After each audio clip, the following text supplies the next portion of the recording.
President of the Republic of Indonesia, and on behalf of the 80 million people of Indonesia, I bid you welcome to this country. Konferensi Asia Afrika tahun 1955 di Bandung melambungkan nama Presiden Soekarno dan Indonesia di kancah politik dunia. Pilihan tegas Presiden Soekarno untuk tidak memihak salah satu blok membuat popularitasnya sebagai pejuang anti-imperialisme dan anti-kolonialisme kian meroket. Pasca Konferensi Asia Afrika, Presiden Soekarno mendapat undangan dari negara-negara di seluruh dunia.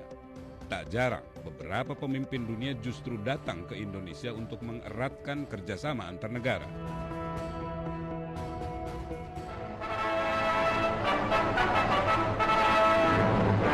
Kembali rakyat Indonesia menanti kedatangan tamu agung, Ketua Dewan Menteri Uni Republik Soviet Sosialis, Nikita Sergeyevich Khrushchev. Presiden Perdana Menteri Soekarno yang mengundang tamu agung ini bersama-sama dengan para menteri dan pimpinan angkatan perang serta kepolisian negara siap menanti. Dan Megawati pun siap pula menyambut tamu agung yang bersama putri-putri dan cucunya. Ketika itu dunia sedang dilanda perang dingin antara Amerika Serikat dan Uni Soviet beserta sekutu-sekutunya. Perang dingin menggiring dunia pada gesekan dua ideologi yang saling berebut pengaruh. Amerika Serikat dengan ideologi liberal kapitalisme berhadapan dengan Uni Soviet yang menganut sosialis komunisme.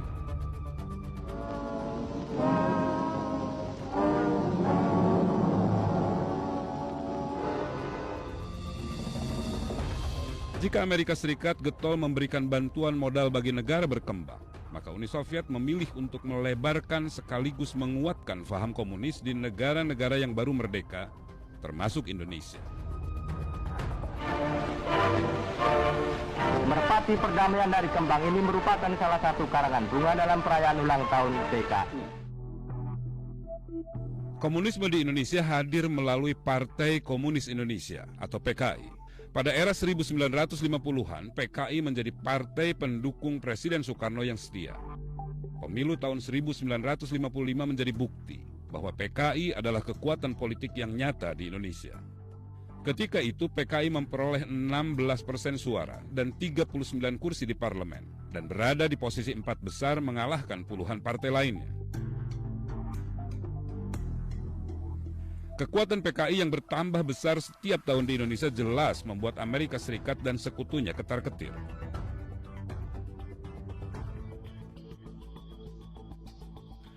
Melalui teori domino yang diperkenalkan sejak awal tahun 1950-an, Amerika Serikat menyatakan bahwa kemenangan komunis di satu negara dengan cepat akan menghasilkan reaksi berantai pengaruh komunis di negara-negara tetangganya. Apalagi tak jauh dari Indonesia, Amerika Serikat sedang berusaha melenyapkan pengaruh komunis di Vietnam Utara melalui Perang Vietnam. Here is Indochina.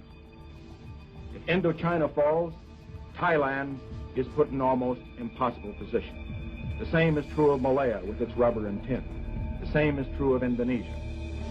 If this whole part of Southeast Asia goes under communist domination or communist influence, Japan must inevitably be oriented toward the communist regime.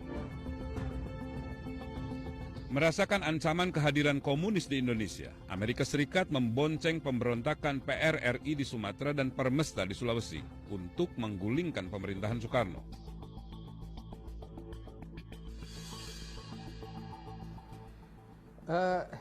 Amerika mempunyai kepentingan ya.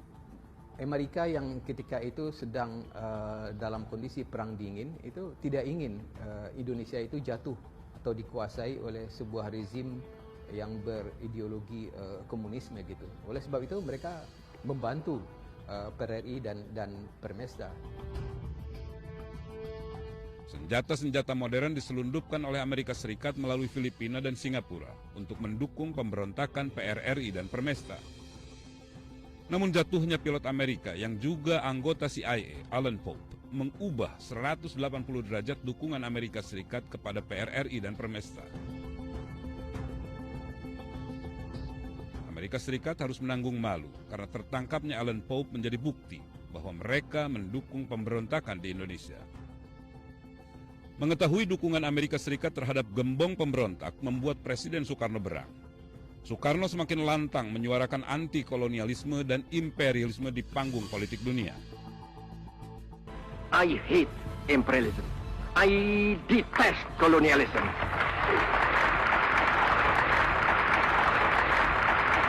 Saat Indonesia makin diperhitungkan di panggung politik dunia, kondisi dalam negeri Indonesia justru terpuruk secara ekonomi dengan suhu politik yang kian memanas.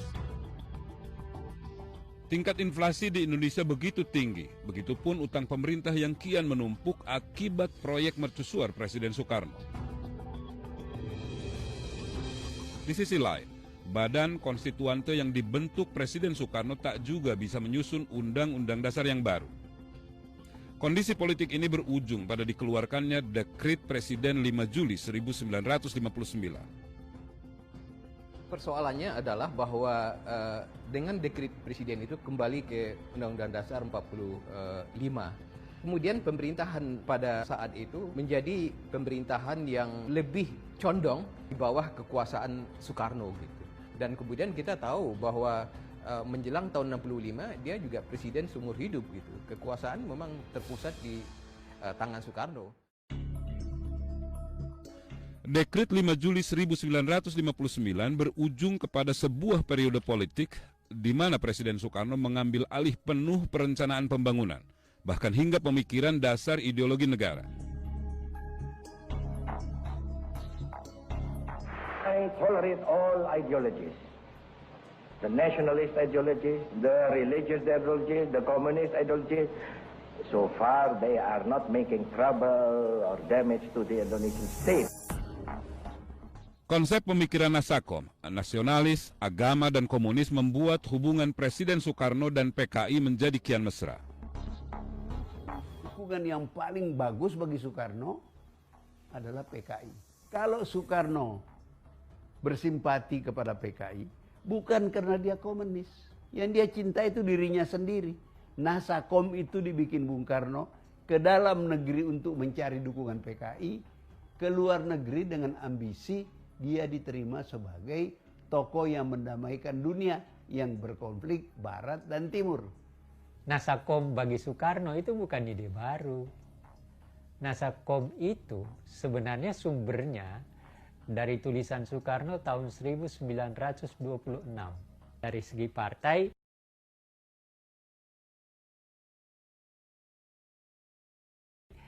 nasionalisnya diwakili oleh PNI, agamanya diwakili oleh NU, komunisnya diwakili oleh PKI. Lewat Nasakom, hubungan sang presiden dengan negara-negara komunis seperti Tiongkok, Vietnam, Kamboja, dan Korea Utara terlihat makin erat. Garis persahabatan dengan negara-negara komunis ini dikenal dengan nama Poros Jakarta, Phnom Penh, Hanoi, Peking, Pyongyang. Namun di dalam negeri, usaha Presiden Soekarno untuk menyatukan ketiga ideologi nyatanya tak berjalan mulus. Angkatan Darat rupanya menentang dominasi PKI dalam sistem politik demokrasi terpimpin. Konflik antara kekuatan politik ini pun tak bisa dihindarkan. Terjadi pertengkaran terus-menerus sampai terjadi dengan ada macam-macam peristiwa. Ada peristiwa Bandar Betsi, seorang letnan tentara di Sumatera Utara dibunuh oleh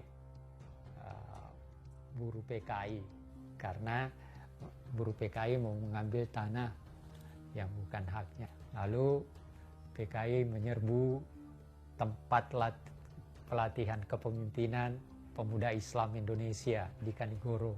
Diserbu, bahkan dikatakan bahwa dia memasuki masjid lalu menginjak-injak Quran dan segala macam. Salah satu konflik terbuka yang terekam adalah ketika PKI meminta buruh tani dipersenjatai. Bahwa Angkatan Darat itu menentang komunis sebenarnya tidak dalam konteks menentang kehadiran komunis di Indonesia. Pak itu partai sah kok. Tapi praktek-praktek yang kemudian diinisiasi oleh DNID untuk mempersenjatai barisan tani itu yang ditolak habis-habisan oleh Angkatan Darat. tahun 1960 hingga awal 1965, hubungan antara Presiden Soekarno, PKI, dan Angkatan Darat bak segitiga kepentingan yang saling menarik. PKI menjadi kekuatan politik Presiden Soekarno dan Angkatan Darat menjadi kekuatan untuk menjalankan demokrasi terpimpin. Di tengah suhu politik yang memanas, sebuah dokumen bernama Gilchrist menyeruak ke permukaan.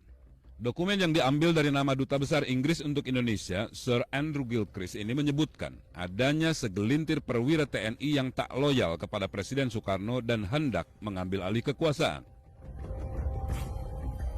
Dokumen Gilchrist itu adalah dokumen dari Duta Besar Inggris di Jakarta yang dikirimkan ke atasannya di London, yang di situ menyebut di Jakarta ini ada our local army friend. Itu yang menimbulkan juga pertanyaan, siapa di antara tentara Indonesia itu yang menjadi teman dari pemerintah Inggris gitu.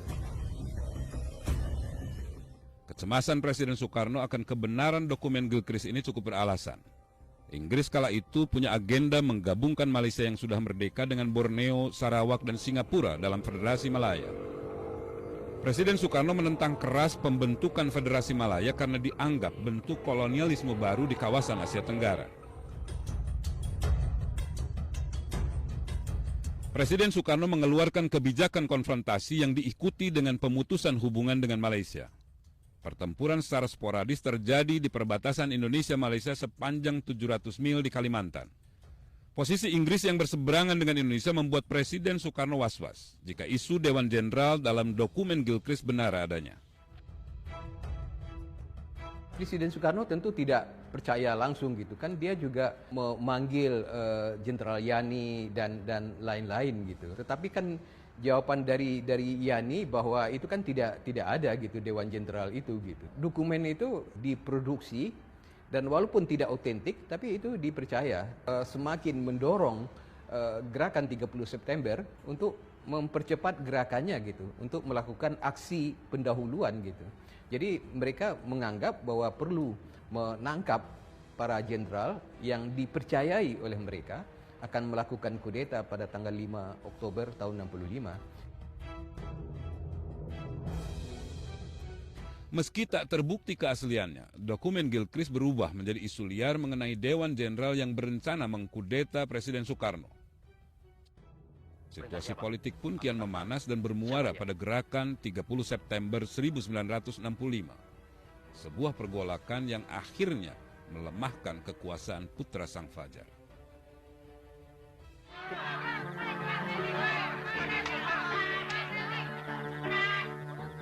Empat orang masih dalam keadaan hidup, sedangkan 3 orang diperkirakan sudah mati. Gerakan 30 September 1965 menjadi pemantik dari huru-hara politik di Indonesia yang mengubah tampuk kepemimpinan negeri. 7 petinggi TNI Angkatan Darat diculik, dibunuh, dan dimasukkan ke dalam sebuah sumur di kawasan Lubang Buaya, Jakarta Timur. Partai Komunis Indonesia dianggap menjadi pihak yang bertanggung jawab. Ketika pagi hari saya dengar cerita jenderal diculik, belum dibunuh, saya sudah mengatakan ini PKI. Kenapa? Karena konflik antara Angkatan Darat dengan PKI sudah berlangsung lama dan Bung Karno, Presiden Soekarno, jelas-jelas memihak kepada PKI. Dianggap bertanggung jawab atas gerakan 30 September membuat sentimen anti PKI dengan cepat menjalar ke semua lapisan masyarakat. Aksi-aksi penangkapan dan pembunuhan simpatisan serta semua pihak yang dianggap memiliki hubungan dengan Partai Komunis Indonesia dengan cepat menyebar ke seluruh penjuru negeri. Seperti ada gerakan yang tersistematis yang makin lama makin melebar, dari sekadar untuk membubarkan PKI, dari sekadar untuk menangkap ataupun melakukan persekusi terhadap mereka yang dituduh menjadi anggota PKI karena hubungannya dengan peristiwa 1 Oktober, kemudian makin menjalar dan meluas kepada mereka yang dianggap sebagai pendukung Soekarno. Di depan HMI, Soekarno pernah mengatakan bahwa di berbagai pedesaan di Jawa banyak terjadi mayat-mayat yang tidak diruat katanya. mayat-mayat tersebut dibiarkan begitu saja karena itu dianggap mayat yang PKI. Jumlah korban dari pembunuhan pasca gerakan 30 September ini mencapai angka yang fantastik. Presiden Soekarno pada Desember 1965 membentuk Komisi Pencari Fakta yang dipimpin Menteri Dalam Negeri Maijen Sumarno. Hasilnya, jumlah korban pembunuhan pasca G30S mencapai 80.000 jiwa. Komisi Nasional Hak Asasi Manusia pada 23 Juli 2012 merilis data perkiraan korban mencapai kisaran 500.000 hingga 3 juta jiwa. Pembantaian terhadap PKI itu mungkin tidak akan terjadi kalau Bung Karno cepat membubarkan PKI. Karena Bung Karno tidak kunjung membubarkan PKI sampai Soeharto membubarkan PKI, maka masyarakat, tentara terlibat, mendahului dengan membubarkan PKI dalam pengertian tidak legal, tapi lebih fisik. Meski huru-hara anti PKI terus terjadi, Presiden Soekarno tetap mempertahankan keberadaan PKI. Bahkan beberapa simpatisan PKI masih ada yang diangkat menjadi menteri di Kabinet Dwi Korah Jilid II bentukan Presiden Soekarno. Melihat kondisi ini membuat mahasiswa dan berbagai elemen masyarakat bereaksi keras. Sejak Januari 1966, ribuan mahasiswa turun ke jalan meneriakan Tri Tuntutan Rakyat atau Tritura. Pada tahun 65 itu terjadi gerakan 30 September yang didukung oleh PKI, maka mahasiswa ini bergerak menuntut supaya ada tindakan terhadap mereka. Jadi kita menuntut adanya pembubaran Partai Komunis Indonesia. Yang kedua, keadaan ekonomi kurang baik, sehingga kita juga menuntut perbaikan ekonomi dengan istilah kita turunkan harga. Dan yang ketiga, kita lihat pemerintahannya juga kurang rapi, karena itu kita minta perombakan kabinet Dwi Korah yang ada waktu itu. 24 Februari 1966, ribuan mahasiswa memenuhi jalanan protokol ibu kota. Tujuannya satu, menggagalkan pelantikan Kabinet Dwi Korah Jilid II. Lewat tengah hari, sewaktu kerumunan mahasiswa semakin banyak dan Istana Negara tinggal beberapa ratus meter saja dari jangkauan demonstran, tiba-tiba terdengar suara peluru yang ditembakkan dari pasukan Cakrabirawa. Kepanikan pun pecah. Beberapa demonstran mengalami luka-luka yang cukup serius. Bahkan seorang mahasiswa tingkat 4 Fakultas Kedokteran Indonesia, Arif Rahman Hakim, dinyatakan meninggal dunia. Meninggalnya Arif Rahman Hakim tak menghentikan demonstrasi. Arif Rahman Hakim justru menjadi martir dan menyulut kemarahan mahasiswa. Meski Kesatuan Aksi Mahasiswa Indonesia dibubarkan pada 25 Februari 1966, namun demonstrasi tetap terus berlanjut bahkan semakin kuat. Hal ini tak lepas dari dukungan Angkatan Darat yang sedari awal telah berseteru dengan PKI. Mulai tahun 1960 sampai 1965, dari kalangan tentara Republik Indonesia, mereka juga sudah berhadapan dengan Partai Komunis. Jadi ada kesamaan sasaran. 11 Maret 1966, ketika Presiden Soekarno memimpin sidang kabinet di Istana Merdeka, tak disangka-sangka, ribuan mahasiswa mengepung istana bersama sekelompok pasukan tentara tak dikenal. Merasa keselamatannya terancam, Presiden Soekarno langsung menaiki helikopter dan menuju ke Istana Bogor. Di Istana Bogor inilah Presiden Soekarno akhirnya ditemui 3 orang perwira tinggi TNI Angkatan Darat yang mendorong lahirnya sebuah surat sakti bagi Soeharto. Surat Perintah 11 Maret. Jelas ini satu tekanan. Tekanan yang pertama itu kan pada pagi harinya sudah ada demo besar-besaran. Kedua, pada siang harinya datang lagi 3 orang jenderal ini. 3 orang ini datang memang menekan Bung Karno untuk membuat surat perintah gitu kepada Soeharto. Super Semar berisi mandat bagi Letnan Jenderal Soeharto untuk mengambil tindakan yang dianggap perlu demi memulihkan keamanan dan ketertiban. Super Semar menjadi kekuatan baru Soeharto untuk langsung membubarkan PKI dan serangkaian tindakan lainnya. menurut hemat saya di sini Presiden Soekarno itu melakukan kekeliruan gitu, karena perintah kepada seorang anggota militer itu harus jelas dan tegas batas-batasnya. Karena di dalam Super Smart itu perintahnya itu mengambil segala tindakan yang dianggap perlu. Jadi itu semacam memberikan cek kosong yang bisa diisi oleh Soeharto dengan apa saja gitu. Dan itu dimanfaatkan oleh Soeharto pertama untuk membubarkan PKI, dan kemudian yang kedua Soeharto membubarkan Cakrawirawa, pengawal dia yang setia, dan berikutnya menangkap 15 orang menteri juga yang loyal terhadap Bung Karno, dan setelah itu menguasai pers. Langkah-langkah Soeharto ini tak pelak membuat Presiden Soekarno naik pitam. Karena Soekarno sebenarnya menghendaki pelaksanaan Super Semar hanya bersifat teknis dan bukan politis. Apalagi secara de facto maupun de jure, Soekarno masih kepala negara, kepala pemerintahan, bahkan panglima tertinggi angkatan bersenjata sekaligus pemimpin besar revolusi. Melihat Soeharto terlalu jauh mengambil langkah, Presiden Soekarno berusaha mencabut Super Semar. Pada tanggal 13 Maret 1966, Presiden Soekarno mengeluarkan surat perintah 13 Maret yang berisi pencabutan Super Semar. Isi surat perintah 13 Maret 1966 terdiri dari 3 hal. Pertama, mengingatkan bahwa Super Semar hanya bersifat teknis, administratif, dan tidak politis. Kedua, Letnan Jenderal Soeharto tidak diperkenankan melakukan tindakan yang melampaui bidang politik. Ketiga, Letnan Jenderal Soeharto diminta datang menghadap Presiden di istana untuk memberikan laporannya. Pencabutan Super Semar oleh Presiden Soekarno tak digubris oleh Soeharto. Ia berdalih bahwa semua tindakan yang diambil demi keamanan negara dan menjadi tanggung jawabnya sendiri.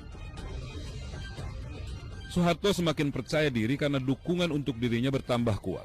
Sementara ambruknya kekuatan PKI dan kehilangan masa pendukung membuat pengaruh Soekarno kian hari kian menurun. Pertengahan Juni 1966, sidang umum MPRS digelar untuk meminta pertanggungjawaban Soekarno terhadap situasi negara yang dianggap tidak stabil kala itu. Tujuan dari sidang MPRS ini membuat semacam landasan hukum supaya peralihan kekuasaan dari ke Soeharto itu menjadi tampak sah.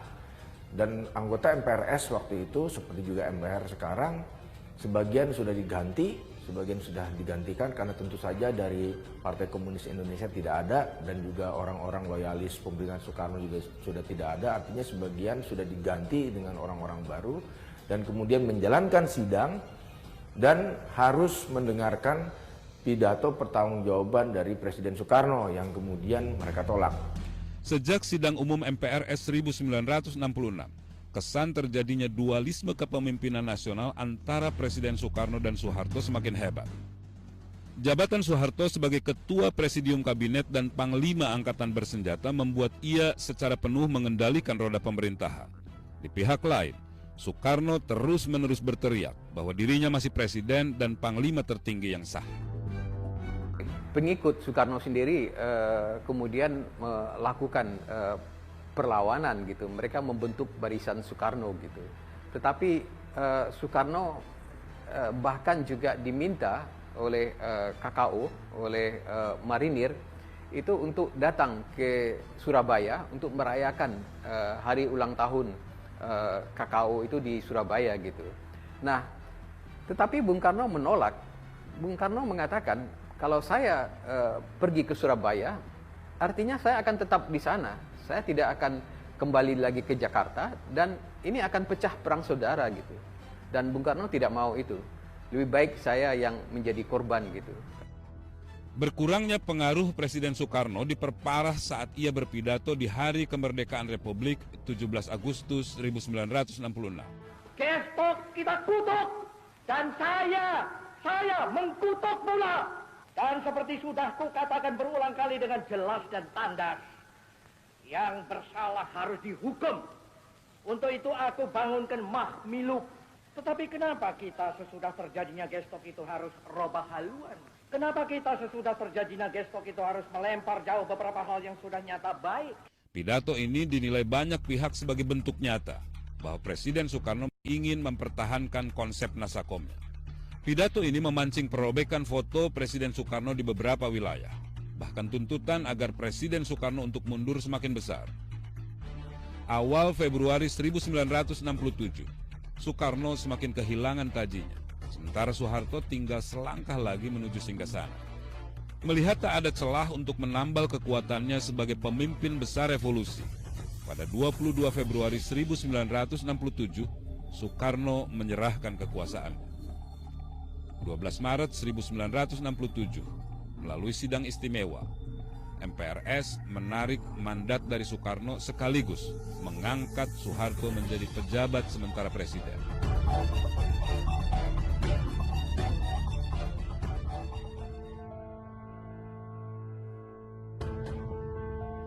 Pada Mei 1967, Soekarno tidak boleh lagi memakai gelar presiden atau kepala negara.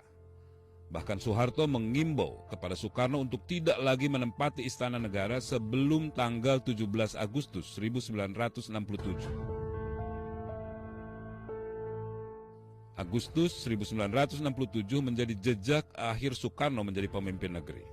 Sosoknya yang dicinta dan dipuja puluhan tahun akhirnya harus berakhir penuh caci dan benci.